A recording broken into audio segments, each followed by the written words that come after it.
All right, had to turn that camera on. Boy.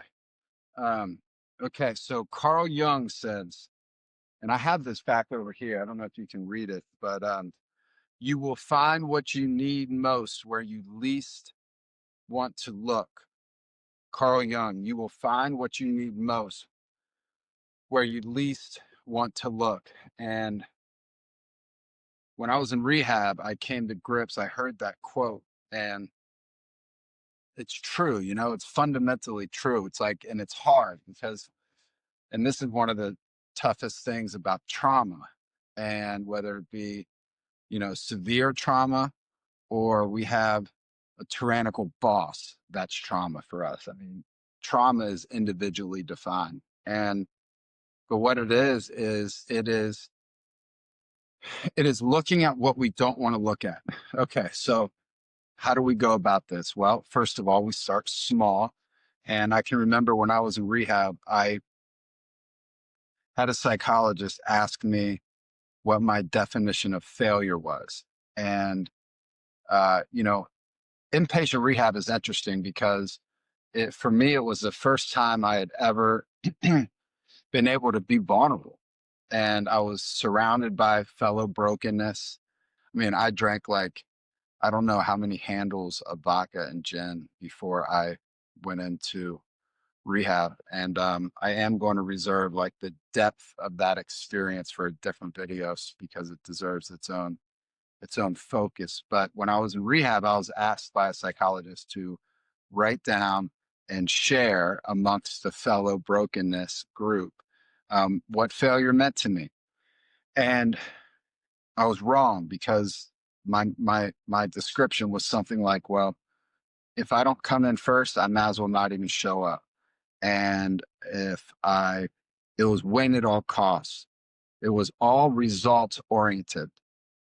And and then she helped me mold that description into something much different. And through that process of redefining failure, I was forced to look at things I did not want to look at.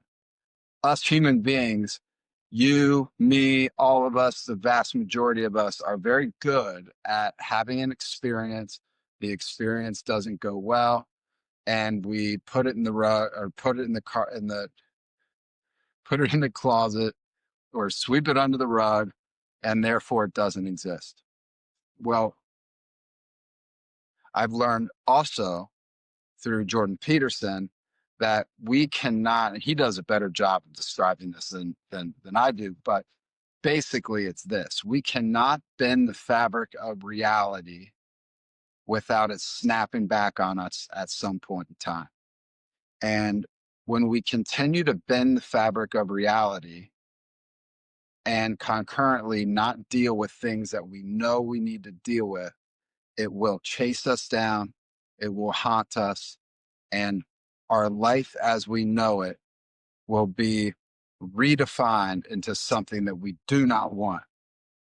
And one of the first steps into being the best you can be, is looking at what we do not want to look at and addressing it and confronting it voluntarily, not with, not through a lens of conquering it, because it's in our past. And so what can we do with it? It's done, it's over with. And our brain also does a phenomenal job of reinventing the experiences that we've had in the past. I mean, so you have an experience here, and our brain fills it in with things that oftentimes didn't even happen. And so the story is not an accurate, objectively true summation of what actually happened in reality, hard reality. So when we have the ability to confront that stuff, so this is part of Carl Jung's inner work and shadow work, Jungarian psychology, with the help of a professional, let's say, or even a trusted, objective individual. And one way to tell who that person may be for you in your life is when you tell them good news. When you tell somebody good news and they are unilaterally only happy for you, and they don't turn it upon themselves and try to one up you, so to speak, You know who I'm talking. You probably have a few people in your life. I certainly had a few people in my life that are like that, and now I can kind of see them for who they are. Um, where was I going with that? So um, that's the way. So if you are going to do some confronting and rounding it out. So remember, we toss an idea up, we toss an experience up, and without judging it right away, we try to understand it. See, somebody's at the door. What's going on? They're cleaning the leaves on the roof, so I have to pause this and come right back. I'll be back. I have to move I have to put my car in the garage, my Jeep. Okay. So unexpected. It's always like I heard some wrestling at the beginning of the video and I was like, who is that out there? So this is like a studio space that I use to work with clients and play music. I picked up the piano coming out of rehab, and because like we need something to hold on to, that speck of white, that light to hold on to, and I needed something that I could like do as a hobby that kind of kept me going. So I picked up the piano. So I play the piano here. I work with clients here. I do a lot of writing, um, some content creation, and things like that. And this little YouTube thing we have going on. So, okay, so Carl Jung, we will find what we need most where we least want to look, redefining failure in rehab. And then so much of this stuff is about awareness, like the awakened brain, awaken the brain, perspective, zoom out, pump the brakes, slow way down, see things as they are, as such, rather than how we manipulate them to be. That is oftentimes, I'd argue more times than not, you know, past experience, past lived experience through an autobiographical narrative. That's the lens that shapes us, which we'll get into all that later.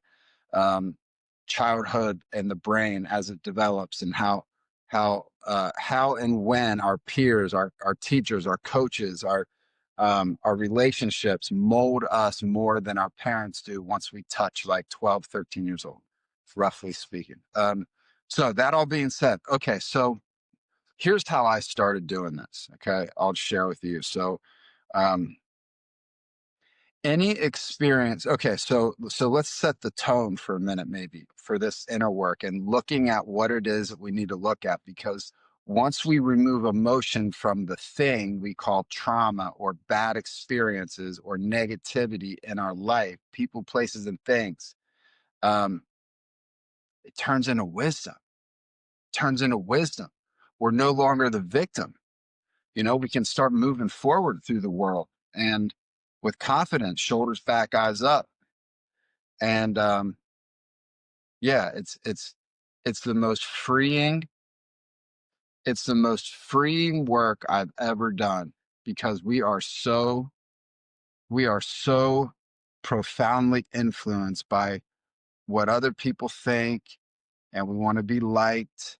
So in today's world, we're living through a personality ethic, not a character ethic. There's learned helplessness with that. Maybe we can call it that. And one of the worst fears that us humans all share is public humiliation, being humiliated by our peers. Like, that's unreasonable. Why are you doing it like that? Do it like this. Um, and once we break free of the trauma in our life, we come to understand so much. It's like the world slows down for us, even though our brain and our feet may still be walking on the speedy side of life. We see things, how we react and how we make choices and how we set goals and how we treat other people. It all changes for the good. And there's a freedom. There's like there's an appreciation of life. Every day we get up and we can stand on our own 2 feet and get vertical. It's a good day, you know? And I think, to circle back to that failure piece, I think I fundamentally learned that it's only failure. We only fail if we blame other people. if we blame other things, if we blame the places. Here's one story. So I'm pitching in the minor leagues, and the mound, it was a brand new stadium.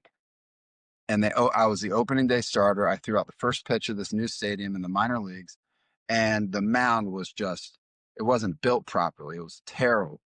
And this will give you insight into how I was thinking and how most people think.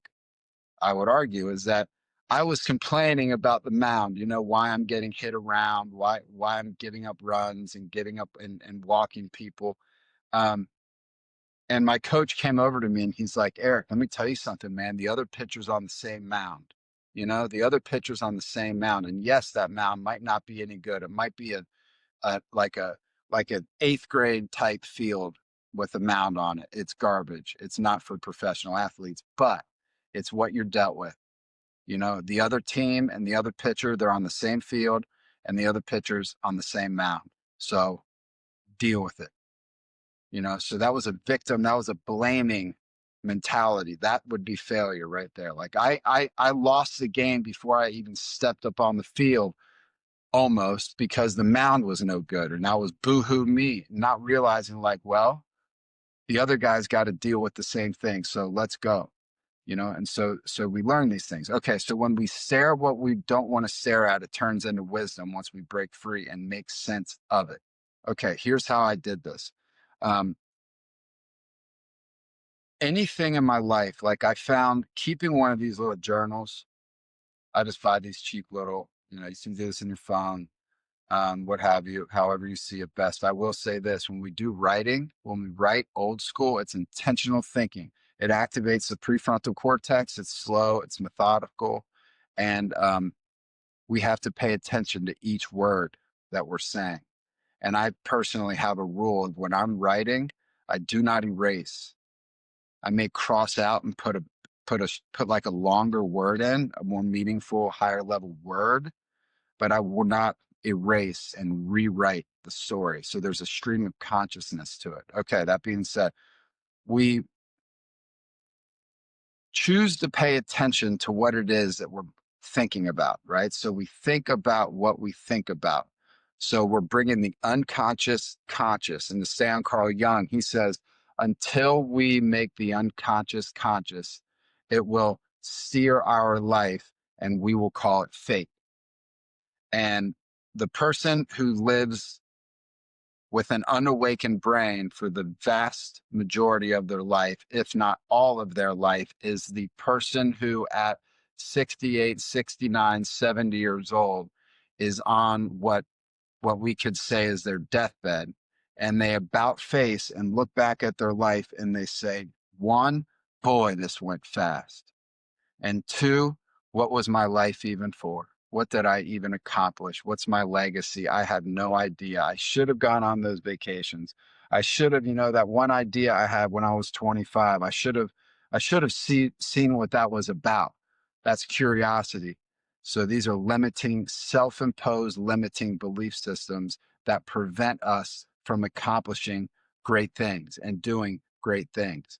And so when we start paying attention to what it is that we think about, so think about what we think about, we can go back into our past in a holistic type manner from childhood upwards, and anything that we deem negative and has emotional ties to it, we write down. And one question to help with this is, what am I doing wrong that I know I'm doing wrong, that I would fix, that I could fix? Another question is, what in my life, including people and places and things, do I still not want to look at? So these big open-ended philosophical type questions, when we ask these questions without expecting an immediate answer, they will stay with us as we go through our normal days, normal course of operating within our days, not changing anything. They'll start pinging us like a little spirit. What am I doing wrong that I know I'm doing wrong that I would fix, that I could fix? What is that? Well, as you go through the day, you may hear a piece of music, you may watch a podcast, you may hear or see something in the news, you may have a conversation with your partner, with your children, with a colleague, and it sparks a memory. It sparks the memory of a person in high school or grade school, or a nihilistic type teacher who's unilaterally trying to impose their political views on you, and it shaped you, and you remember it, and you caught it. You write it down.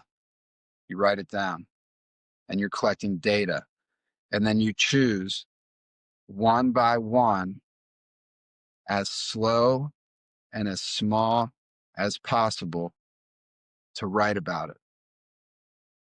And then we say it out loud to toss it up, gain perspective. And then we speak to somebody who's trusted and objective, who does not have skin in our game and our life. Because let's face it, you go to mom, you go to dad, you go to a spouse, you go to an uncle, you go to a cousin, you go to a very best friend.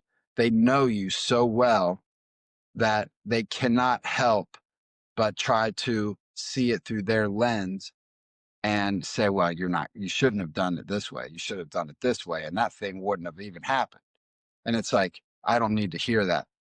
I don't need to hear that. I'm trying to make sense of this. So I want to bounce this off of somebody who's, number one, integrated and has been through similar type things, and who is only looking out for my best interest. But concurrent to that will also challenge me to provoke thought. And once we provoke thought, there's growth, right? So we grow when we're on the edge. We grow when we're order and chaos. There's order and chaos in the world. That's the yin yang. That's the serpent, the male female serpent, which again, we'll get into all this stuff progressively as we do this stuff together here. So um so objectively, in your favor, to help you be the best you can be, we grow when we're on the edge. We have one foot in chaos. Our brain wants us safe, surrounded by predictability, comfort, and order. And so there's one foot in order, and there's one foot in chaos, which is the unknown, the chaotic, the dangerous. And one could argue that it's our moral obligation, it's our responsibility to have one foot in chaos and one foot in order at least once a day, because that's pushing us onto the edge of the cliff. And that frustration, that feeling when there's the burn in the chest and you already know quite a bit about a subject, a topic, an experience, but you don't know all of it. And so when you start going outside of the zone of what you don't know, or what you already do know, you start going outside of the zone, there's that frustration. And that's your body's, the anxiety of that. That's your body's way of telling you are in the right place at the right time. So let's pay attention to this. Let's make sense of this. Let's not push away from it, because that's when it starts coming after us, right? And then what we're talking about is the inner work component, the healing component, but that's also on all things that you want to learn. What is it that you're curious about learning more of that's educational in nature? So work, business, those are the same thing, let's say, health and wellness, relationships, etc., hobbies, interests, the curiosity of that. In our brain, we cannot manipulate and decide for ourselves what it is that we're curious about. It's like another little spirit that calls us out and compels us towards something to learn more about it. And so this approach, once we understand the cliff, the edge of the cliff is where we learn. Again, awareness, we can start making sense of this. Okay, back to Carl Jung. We will find what we need most where we least want to look. This is how we break free, guys. And so you write these down. You write as the people, man, I couldn't stand, like this one kid, for me, I had to deal with this shit in rehab. It was like this one kid in middle school, 7th grade, tortured me. He was the biggest bully. And I was somebody who did not like confrontation. I still don't like confrontation. But when push comes to shove, my leash will shorten up and then it's a fight. But I got whooped in middle school when this kid would terrorized me. But that drove me towards professional baseball and excelling in sports because I did it kind of in spite of, like, I'll show you, sort of mindset. Like, I had this kid's voice and everything he did to me and his little group of buds. Um, they stayed with me for a long time because it was like, watch me, watch me. You don't think I can? Watch me. I had a teacher like that too.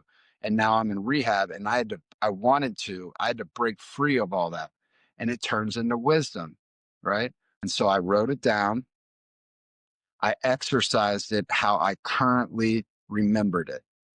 And then I tossed it up and I spoke from their view. Why would he call his buddies in and in between class, knock the books out of my hands and then literally knocked me to the ground and like 8 guys started kicking me? Why would they do that? Well, and I had to see it from their view.